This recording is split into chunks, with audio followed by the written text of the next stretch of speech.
Bismillahirrahmanirrahim. Assalamualaikum warahmatullahi wabarakatuh. Alhamdulillahilladzi lahu ma fis samawati wa ma fil ardi wa lahul hamdu fil akhirah. Asyhadu an la ilaha illallah wahdahu la syarikalah wa asyhadu anna Muhammadan abduhu wa rasuluh. Allahumma shalli wa sallim wa barik ala nabiyyina Muhammad wa ala alihi wa ashabihi ajmain. Rabbana innana amanna faghfir lana dzunubana wa qina adzabannar. Amin amin ya rabbal alamin. Alhamdulillah, segala puji bagi Allah Subhanahu wa taala. Di kesempatan hari ini Jumat kedua ya di bulan Muharram tahun baru 1446 Hijriah, kita oleh Allah diizinkan untuk melanjutkan kembali kajian online pasca Ramadan. Bagaimana ini kabar teman-teman semuanya? Lama saya tidak menyapa ya. Sekarang saya sapa deh ya. Mbak Ibin gimana kabarnya? Tadi pagi saya lihat dulu. Terus kemudian saya lagi Dek Mirna ya. Terus kemudian Di Ratna nih yang ada di kota. Semoga semuanya sehat. Terus kemudian Mbak Rora yang paling jauh. Oh ya, kita tambah satu ya teman kita yang gabung dalam grup WhatsApp, yaitu Mbak Pipit. Mbak Pipit semoga lancar semua urusannya, demikian pula Mbak Hidayah dan semuanya dah yang ada di grup ini. Lia ya, yang masih muda-muda ini, Lia, terus kemudian Neris ya, semoga ya semuanya selalu sehat dan aktivitasnya lancar semuanya ya. Dan hari ini jamaah haji Trenggalek sudah balik ya dari tanah suci Mekah seperti itu ya, setelah menunaikan ibadah haji. Semoga kita semuanya yang ada di grup ini dan semua teman-teman semua yang menyimak kajian online ini, kita oleh Allah termasuk dari orang-orang dimasukkan gitu ya, oleh Allah dimasukkan ke dalam golongan orang-orang yang bisa menunaikan ibadah haji. Amin amin ya Allah ya rabbal alamin.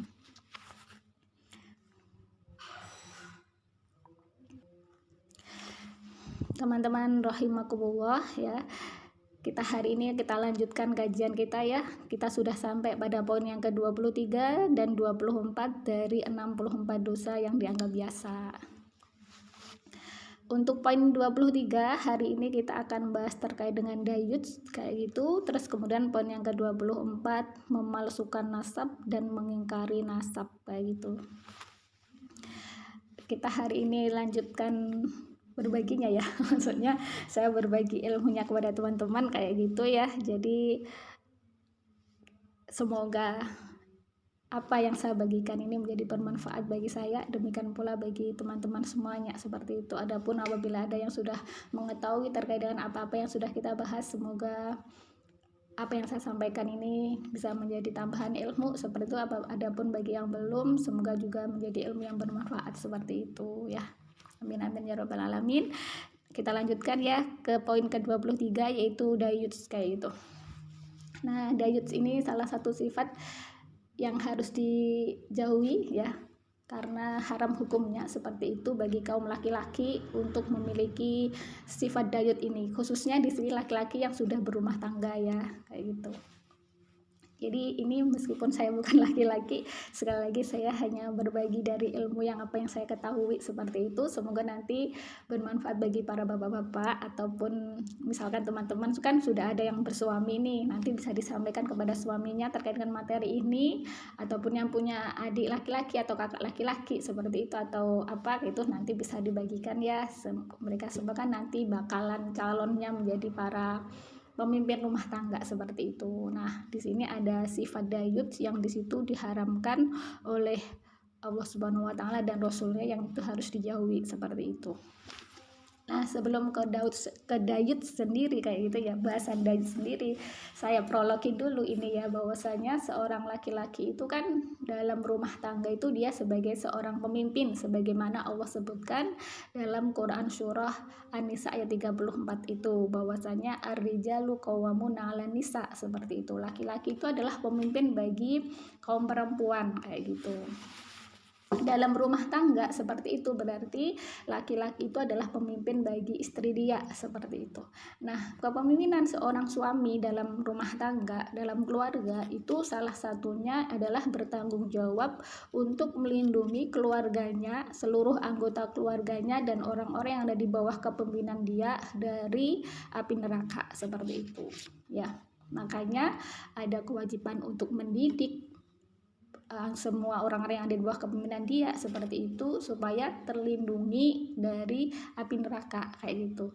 Nah, tanggung jawab untuk melindungi anggota keluarga dan dirinya sendiri dari api neraka itu sendiri adalah bagian dari pelaksanaan perintahnya Allah. Allah itu dalam Quran surat At-Tahrim ayat 6 kayak gitu ya, Allah telah berfirman, A'udzubillahi minasyaitonirrajim. Bismillahirrahmanirrahim. Ya ayyuhalladzina amanu qu anfusakum wa ahlikum naro. Saya putus sampai di situ ya teman-teman ya ayatnya. Ini sebenarnya ayatnya ada kelanjutannya, tapi saya cukupkan di ayat sampai naro seperti itu ya.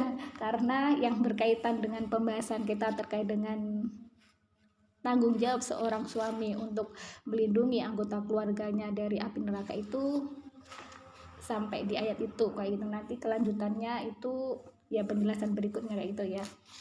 Jadi ayat tadi itu yang ya ayyuhalladzina amanu qu anfusakum wa ahlikum naro, itu artinya wahai orang-orang yang beriman ya, peliharalah dirimu dan keluargamu dari api neraka kayak gitu ya. Nah, terkait dengan ayat tadi itu dalam tafsir Ibnu Katsir itu dijelaskan ya. Ayat wahai orang-orang yang beriman, peliharalah dirimu dan keluargamu dari api neraka, yaitu maksudnya apa? Yaitu kamu diperintahkan atas dirimu dan atas dirimu kayak gitu ya, dan keluargamu yang terdiri dari istri, anak, saudara, kerabat, pembantu perempuan dan pembantu laki-laki untuk taat kepada Allah. Maksudnya yang di sini itu yang disuruh itu adalah para suami ini kayak itu. Para suami itu diperintahkan atas dirimu dan keluargamu, yang keluargamu itu terdiri siapa aja? Istri, anak, saudara, kerabat, pembantu perempuan dan pembantu laki-laki untuk taat kepada Allah.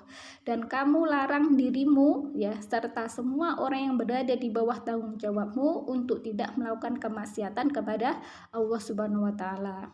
Jadi kamu di sini itu adalah seruan untuk para pemimpin keluarga tadi itu, yaitu suami, yaitu ya, ajari dan didik mereka serta pimpin mereka dengan perintahnya Allah Subhanahu wa taala. Kamu yaitu diseru untuk para laki-laki, para suami tadi itu, perintahkan mereka untuk melaksanakannya dan kamu bantu mereka untuk merealisasikannya. Bila kamu melihat ada yang berbuat maksiat, maka cegah dan larang mereka. Ini merupakan kewajiban setiap muslim, yaitu mengajarkan kepada orang yang berada di bawah tanggung jawabnya segala sesuatu yang telah diwajibkan, dilarang oleh ataupun yang dilarang oleh Allah Subhanahu wa taala, seperti itu. Nah, jadi itu tafsir dari ayat ya ayyuhalladzina amanu qu anfusakum wa ahlikum naro. Jadi di situ adalah tanggung jawab bagi seorang suami yang sebenarnya tanggung jawab ini sangat berat sekali ya, yaitu tadi itu untuk menjaga ya dari perbuatan-perbuatan yang sekiranya bisa menjadikan salah satu atau beberapa atau bahkan semua dari anggota keluarganya itu terjerumus kepada kemaksiatan seperti itu ya. Jadi ini salah satu tanggung jawab. Nah, ketika rasa tanggung jawab ini tadi itu hilang dari diri seorang laki-laki, yaitu suami atau kepala keluarga tadi itu, maka dia itu bisa terkena dayuts kayak gitu ya. Dayuts itu adalah, kalau saya lihat dalam kamus, dayut tadi itu saya lihat dalam kamus kayak gitu ya, dayut itu artinya yang tidak cemburu terhadap istrinya kayak gitu. Adapun kalau dalam itu terjemahan hadis ya teman-teman ya. Adapun kalau dalam terjemahan dalam kamus, maksud saya yang dikatakan bahwa dayut itu adalah yang tidak cemburu terhadap istrinya tadi itu adalah saya buka dalam kamus seperti itu. Adapun kalau dalam hadis Rasulullah SAW itu sebagaimana dalam slide itu dijelaskan ya, bahwasanya Rasulullah SAW itu bersabda, salah satun qad hurrimallahu alaihim al jannata mutminul khamri wal aqu waduyusu alladhi yukirru fi ahlihil khubasa. Apa itu artinya? 3 jenis manusia ya yang Allah haramkan atas mereka surga. Yang pertama peminum khamr, kedua pendurhaka kepada kedua orang tuanya, dan yang ketiga adalah dayyuts. Dayyuts itu apa? Dijelaskan dalam hadis itu alladzi yukirru fi ahlihil khubasa, yaitu orang yang merelakan kekejian dalam keluarganya, kayak gitu. Jadi maksudnya di situ itu adalah apa? Dayyut itu orang yang membiarkan keluarganya itu melakukan maksiat. Dia tidak ada rasa cemburu ya itu. Ketika salah satu anggota keluarganya, apakah istrinya, apakah anaknya, ataukah orang-orang yang di bawah kepemimpinan dia dalam keluarga itu melakukan kemaksiatan atau melakukan kekejian kayak gitu. Ya. Jadi kalau saya kalau kita kan biasanya menggunakan kata cemburu itu misalkan cemburu melihat orang lain senang terus cemburu atau kemudian gitu ya. Tapi kalau di sini cemburu dalam Islam itu konteksnya itu adalah di sini itu cemburu tidak senang ketika melihat salah satu dari anggota keluarganya itu melakukan kemaksiatan seperti itu. Sehingga ketika tidak ada rasa cemburu, ketika misalkan istrinya itu duduk berduaan dengan suami yang lain, kemudian si suami tadi itu nggak rasa cemburu, nggak ada rasa marah seperti itu, maka dia terkena dayyut seperti itu. Bahkan fenomena saat ini lebih daripada itu ya. Saya pernah mendengar berita ya, itu si suami itu malah merelakan istrinya untuk berzina dengan laki-laki lain, untuk ada yang dalam motif mencari uang atau kemudian dalam motif untuk pelunasan hutang, syaratnya harus bahkan sampai seperti itu, syaratnya harus merelakan istrinya tidur dengan laki-laki yang lain. Nauzubillah ya, saya pernah dengar cerita yang seperti itu kan. Ya, kalau sudah seperti itu dayyut tingkat tinggi gitu ya. Dayyut yang benar-benar Masya Allah mengerikan kayak gitu ya. Ketika seorang suami itu merelakan kekejian itu terjadi dalam diri salah satu atau beberapa bahkan semua orang-orang yang ada dalam keluarganya seperti itu ya. Dan orang-orang laki-laki yang memiliki sifat dayyut seperti ini oleh Allah diharamkan surga baginya seperti itu ya. Maka kemudian seorang suami itu harus benar-benar menjaga ya, supaya salah satu ataupun semua dari keluarganya itu tidak ada yang melakukan kejian seperti itu ya. Contoh yang paling ringan ya, ketika seorang suami itu membiarkan istrinya itu membuka aurat di hadapan laki-laki non mahram, kemudian dia tidak cemburu, tidak marah ya, dengan itu bahkan malah senang kayak itu, maka dia terkena dayyut seperti itu ya. Atau kemudian membiarkan anak gadisnya itu misalkan berpacaran kayak gitu ya, atau kemudian berkholwat kayak itu ya, dibiarkan saja kayak gitu ya, maka dia juga terkena dayyut. Dia tidak ada rasa cemburu melihat kemaksiatan itu terjadi, dia tidak ada rasa marah ketika kemaksiatan itu terjadi pada salah satu atau beberapa orang di antara keluarganya seperti itu. Jadi Masya Allah ya teman-teman, di situ Rasulullah itu menggunakan ada kata qotsnya, sungguh, itu benar-benar, seperti artinya itu diharamkan benar orang-orang yang kemudian dia dayyut tadi itu, kecuali kalau dia kemudian bertobat, kemudian mendidik kembali seluruh anggota keluarganya, ya menjaga, mengingatkan terus seperti itu ya, maka kemudian insya Allah pasti ada taubatan yang diterima oleh Allah Subhanahu wa Ta'ala seperti itu ya. Jadi teman-teman ya, kalau kita tahu terkait dengan dayyut ini, maka kemudian kalau kita menjadi bagian dari anggota keluarga kayak gitu, maka ringankanlah tugasnya para kepala keluarga seperti itu. Teman-teman yang sudah punya suami, ringankanlah tugas suaminya panjenengan seperti itu, dengan kemudian panjenengan mentaati perintah Allah, tidak melakukan kekejian seperti itu. Dan suami juga begitu ya, jangan membiarkan ketika ada anggota keluarganya yang kemudian melakukan kemaksiatan atau kekejian seperti itu ya.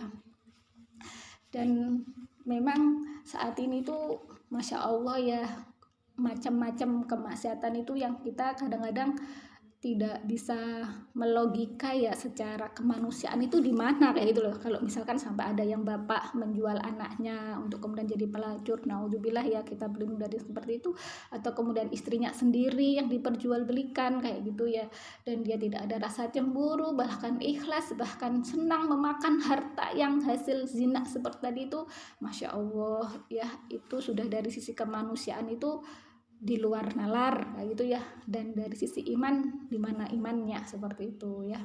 Jadi masya Allah kita berlindung kepada Allah Subhanahu wa Ta'ala ya, dari memiliki kepala keluarga kepala keluarga yang memiliki sifat dayut. Dan semoga teman-teman semuanya ya yang sudah menikah, yang punya suaminya tidak memiliki sifat dayut ini, dan kita yang sebagai anak ya, bapak kita ya juga tidak memiliki sifat dayut ini, seperti itu ya. Nah, itu teman-teman untuk bahasan yang pertama terkait dengan dayut.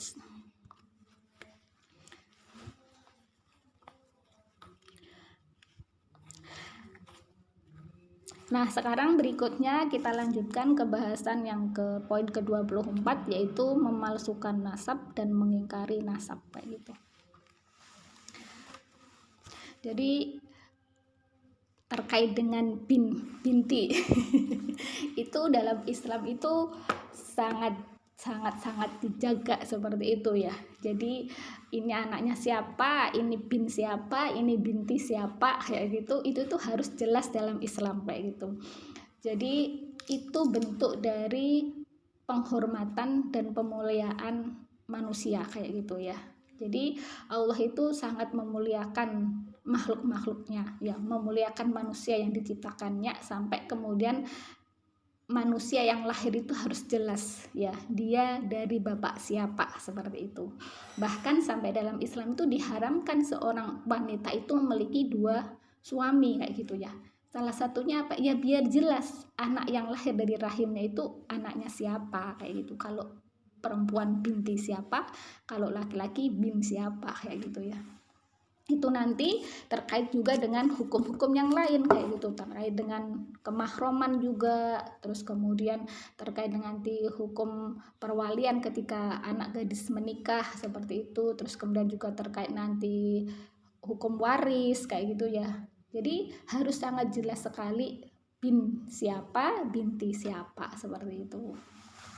Nah, kalau kita cek kayak gitu ya teman-teman ya, sebenarnya manusia itu kan ada yang lahir tanpa lewat seorang wanita kayak gitu ya, yaitu manusia yang pertama yaitu Nabi Adam, dan kemudian berikutnya adalah Hawa kayak gitu, mereka tanpa melalui seorang wanita lahirnya.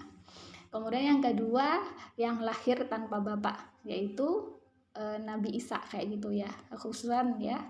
Terus kemudian Nabi Isa itu seperti kalau nanti penjelasannya terkait dengan kelahiran Nabi Isa, teman-teman bisa buka dalam Quran surah Ali Imran ayat 59, di situ nanti diterangkan ya. Terus kemudian juga yang ketiga itu manusia itu terlahir lewat rahimnya perempuan seperti itu. Nah, yang lahir lewat perempuan ini masih terkategori 2 lagi, maksudnya dibedakan jadi 2. Yang pertama lahir karena memang melalui pernikahan yang syah, yang kemudian yang kedua lahir tanpa pernikahan yang sah, artinya hasil zina kayak gitu. Nah, kalau dalam Islam itu yang diakui sebagai anak yang punya bin kayak gitu ya, yang akhirnya punya bin binti kayak gitu, yang diakui kayak gitu, itu adalah anak yang lahir dari rahim perempuan yang itu melalui pernikahan yang syah seperti itu. Adapun yang perempuan itu melahirkan hasil zina, maka itu tidak tidak bernasab ke siapa-siapa kayak gitu ya, tidak diakui nasabnya seperti itu karena tidak melalui proses pernikahan. Hal itu sebagaimana dalam hadis ini ya, hadis saya kutip dari kitab Sunan At-Tirmidzi seperti itu ya, bahwasanya Rasulullah SAW itu bersabda, ini juga saya ambil yang langsung ke poinnya ini aja ya teman-teman, karena ini hadisnya juga agak panjang sedikit seperti itu. Jadi Rasulullah SAW itu bersabda ya,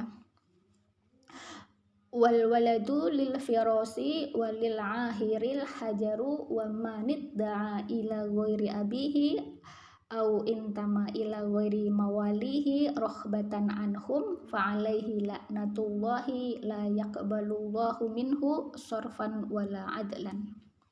Itu artinya apa?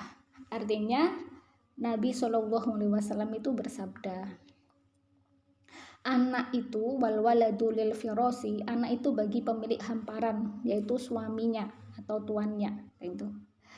Walil ahiril hajaru, dan pezina tidak memiliki hak terhadap anak, kayak gitu.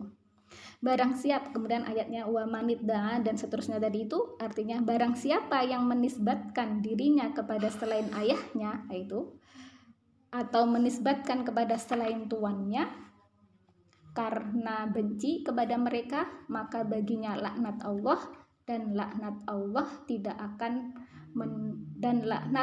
Allah tidak akan menerima darinya ibadah wajib dan tidak pula ibadah sunnah. Sahih Ibnu Majah. Seperti itu. Ini menurut Imam Tirmidzi status hadisnya adalah hasan sahih, seperti itu.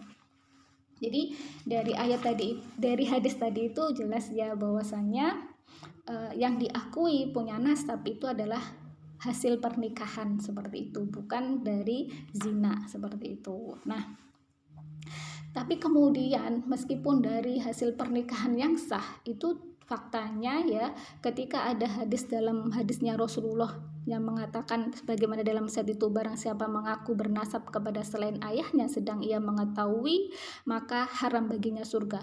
Itu artinya memang ada yang kemudian anak itu yang kemudian mengingkari nasab bapaknya, ya, entah karena benci kepada bapaknya, ya, sebagaimana dalam hadis tadi itu, ataukah kemudian memang malu punya bapak, misalkan punya cacat atau kemudian kekurangan yang lain yang kemudian si anak itu menjadikan dirinya tidak mengakui dia anak bapaknya, seperti itu. Maka anak-anak yang seperti ini itu terkena hadis Rasulullah tadi dalam riwayat Bukhari sebagaimana dalam set tadi itu, wa manidda'a ila ghairi abihi wa huwa ya'lamu fal jannatu alaihi haramun, ya. Jadi barang siapa yang mengaku bernasab kepada selain ayahnya sedang ia mengetahui, maka haram baginya surga. Hadis riwayat Bukhari, kayak gitu. Naudzubillah ya, semoga kita semuanya ridho dengan ketetapannya Allah, lahir dari ibu yang yang melahirkan kita, dan dari bapak yang menjadi bapak kita dan tidak punya kepikiran untuk kemudian mengganti nasab entah itu dengan alasan apapun, seperti itu ya, maka itu diharamkan oleh Allah Subhanahu wa taala, kayak gitu.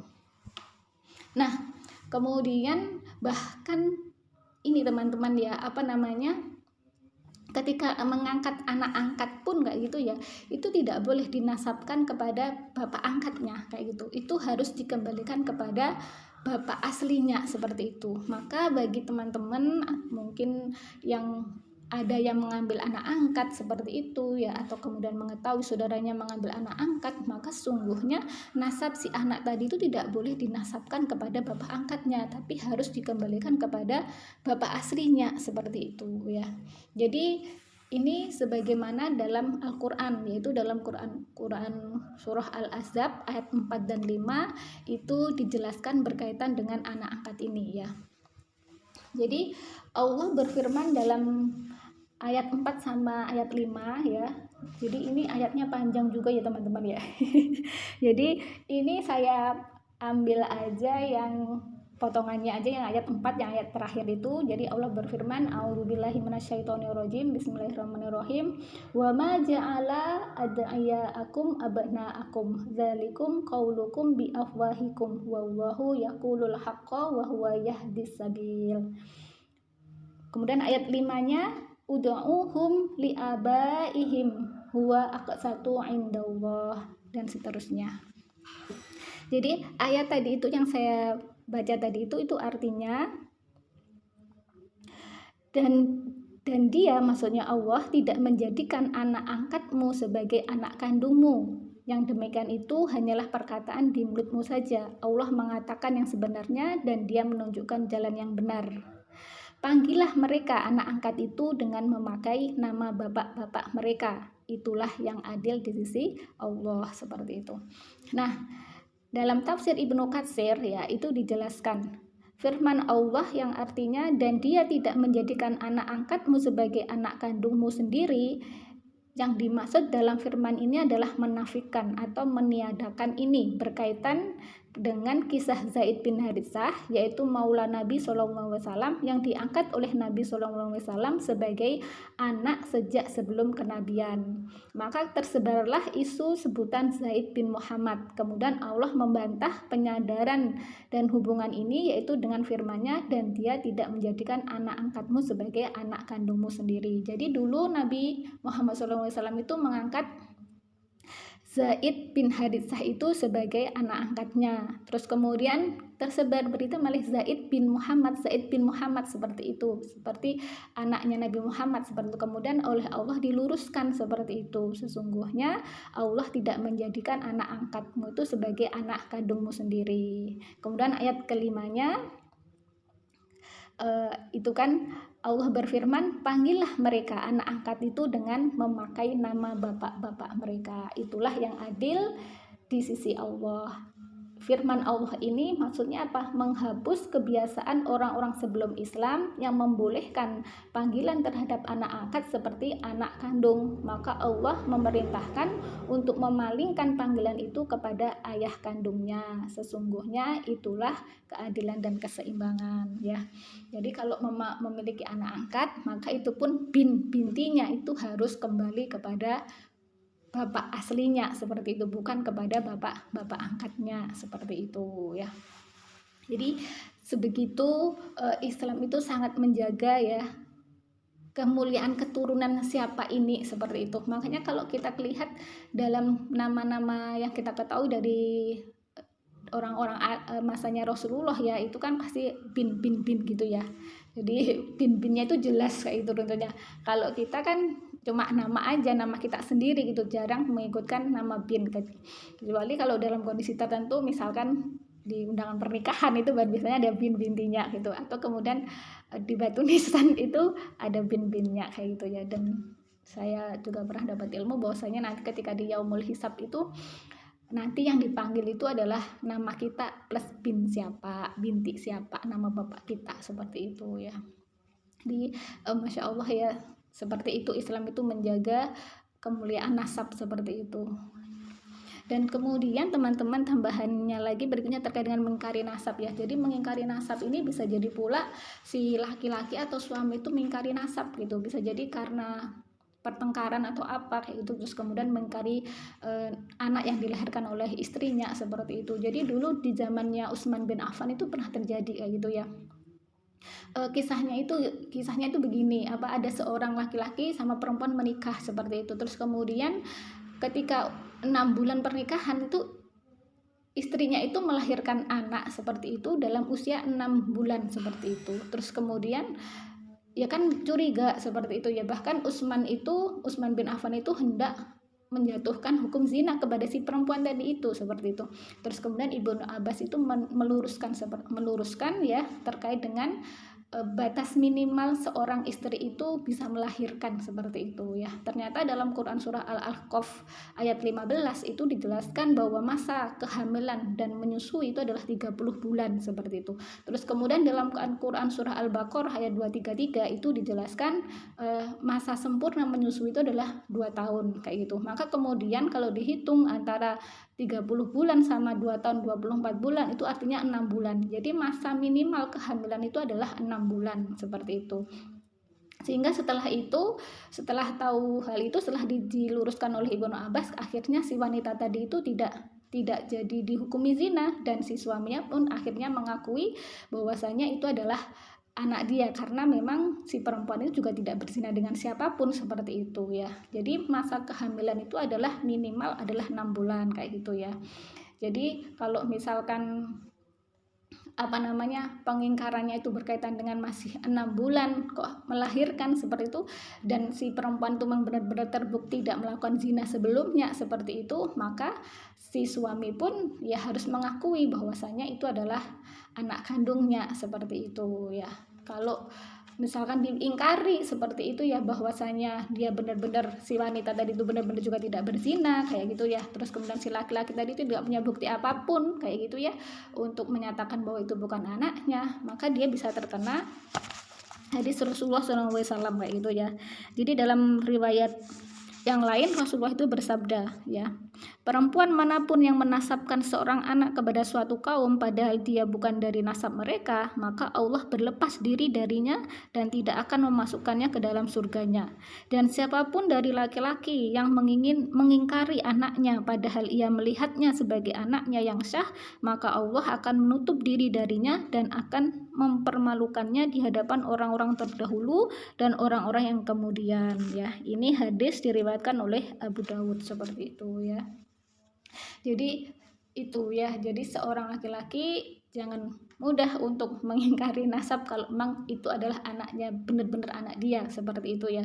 Apalagi saat ini mudah juga untuk dibuktikan itu anak dia atau bukan. Sekarang dengan kecanggihan teknologi, dengan yang bisa mengetahui melihat struktur DNA itu bisa dicek, karena DNA itu adalah mewariskan sifat dari orang tuanya seperti itu ya. Benar nggak dia keturunan dia atau enggak, itu nanti bisa dicek DNA-nya dan lebih memudahkan untuk mengetahui ini anaknya siapa, bernasab ke siapa seperti itu ya.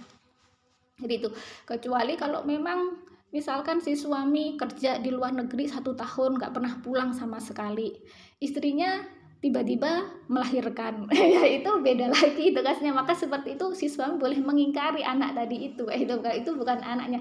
Selama 1 tahun nggak pernah ketemu, nggak pernah melakukan hubungan, tiba-tiba si istrinya melahirkan kayak gitu ya.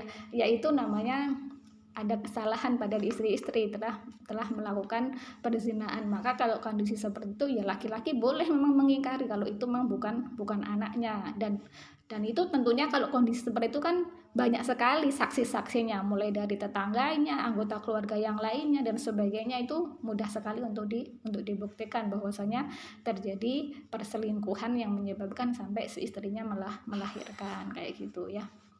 Jadi itu berkaitan dengan nasab ya teman-teman ya. Semoga kita oleh Allah Subhanahu wa taala tidak dijadikan menjadi orang-orang yang kemudian melakukan kemaksiatan, baik itu dengan mengubah nasab atau kemudian mengingkari nasab atau memalsukan nasab seperti itu ya. Amin ya rabbal alamin.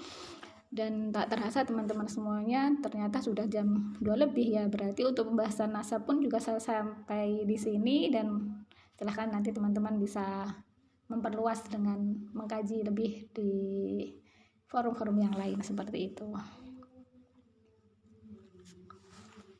Dan akhirnya teman-teman semuanya, alhamdulillah ya, sudah selesai 2 hal yang kita bahas hari ini. Semoga berbagi ilmu hari ini bermanfaat bagi saya dan juga bagi teman-teman semuanya seperti itu, dan bisa menjadi ilmu yang bermanfaat, artinya bisa menjadi petunjuk bagi kita ketika kita mengalami hal-hal yang seperti itu. Kita bisa menghukuminya dan kita bisa menjauhi hal-hal itu kalau memang itu adalah diharamkan oleh Allah Subhanahu wa taala. Dan akhirnya mari kita akhiri forum kajian online pasca Ramadan hari ini dengan baca istighfar 3 kali dan doa kafaratul majelis. Astagfirullahaladzim, astagfirullahaladzim, astagfirullahaladzim, subhanakallahumma wa bihamdika asyhadu an la ilaha illa anta astaghfiruka wa atubu ilaik. Al-haqqu min rabbika fala takunanna minal mumtarin. Sesungguhnya kebenaran itu datangnya dari Allah semata, maka janganlah kita ragu untuk mengambilnya, dan apabila ada salah dan kelirunya itu semata-mata kelemahan saya pribadi, mohon dimaafkan. Dan akhirnya mari kita akhiri kajian kali ini dengan penutup. Wassalamualaikum warahmatullahi wabarakatuh.